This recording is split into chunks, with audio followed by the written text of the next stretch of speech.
राजनीतिक गलियारों में एक हलचल तेज है। हलचल ये है कि अब प्रशांत किशोर कांग्रेस का हाथ थामने जा रहे हैं। लगातार हार से हताश कांग्रेस को प्रशांत किशोर से काफी उम्मीदें हैं।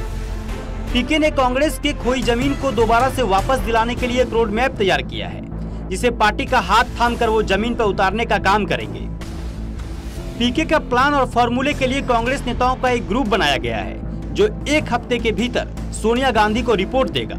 इसके बाद ही पीके की कांग्रेस में एंट्री और उनके फॉर्मूले को जमीन पर उतारने का काम शुरू होगा। अब सबसे बड़ा सवाल यह है कि क्या प्रशांत 2024 तक कांग्रेस को इस काबिल बना पाएंगे कि वो बीजेपी को टक्कर देने की स्थिति में पहुंच जाए। इन सवालों का जवाब जानने से पहले हम प्रशांत किशोर के बारे में भी थोड़ा जान लेते हैं। 2011 में प्रशांत किशोर तत्कालीन गुजरात सीएम नरेंद्र मोदी के संपर्क में आए और प्रशांत किशोर ने गुजरात में नरेंद्र मोदी के प्रचार प्रसार के लिए काम किया। 2014 के लोकसभा चुनाव में भी प्रशांत किशोर ने बीजेपी के प्रचार प्रसार और कैंपेन के लिए काम किया।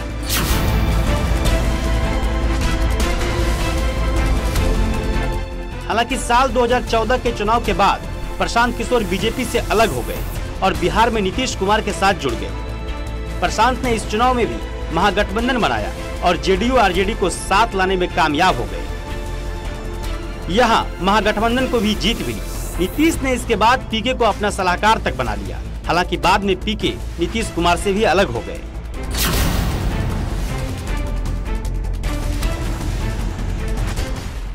साल 2017 में प्रशांत किशोर ने पंजाब कांग्रेस के लिए काम किया। कैप्टन अमरिंदर सिंह ने उन्हें जिम्मेदारी दी और पीके इसमें सफल हुए। कैप्टन ने इस जीत के लिए पीके के काम की सराहना की थी।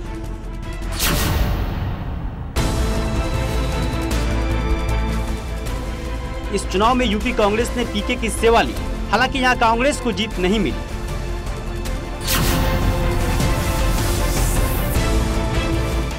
इस चुनाव में पीके YAS जगन मोहन रेड्डी के लिए काम किए। जगन मोहन ये चुनाव जीतने में भी कामयाब हुए।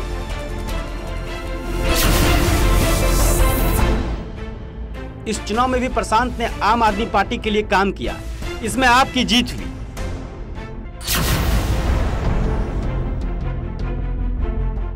पश्चिम बंगाल और तमिलनाडु चुनाव में ममता और स्टालिन ने प्रशांत की सेवाएं ली। अब पीके 2024 के लिए कांग्रेस का हाथ थामने जा रहे हैं। लिहाजा एक नजर कांग्रेस की वर्तमान स्थिति की ओर भी डाल लेते हैं। मौजूदा वक्त में कांग्रेस अपने सबसे बुरे दौर से गुजर रही है। उसका दायरा लगातार सिमटता जा रहा है। हताशा और शीर्ष नेतृत्व को लेकर चल रहे विवाद की वजह से कई दिग्गज नेता पार्टी छोड़ चुके हैं। पिछले 5 साल में सबसे ज्यादा नेता अगर किसी पार्टी ने खोए हैं तो वो है कांग्रेस। और सबसे बड़ी बात, दिल्ली की तक का रास्ता उत्तर प्रदेश से होकर गुजरता है। उत्तर प्रदेश फतह के बिना दिल्ली का सपना देखना ख्याली पुलाव पकाने की तरह है।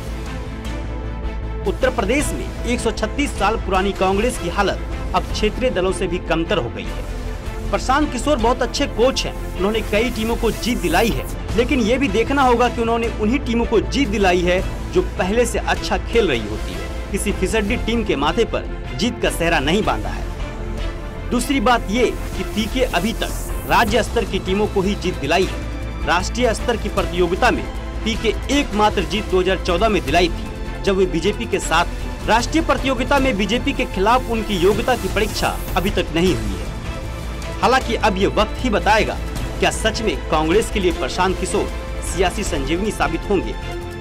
Bureau report, news 18 Uttar Pradesh Uttarakhand.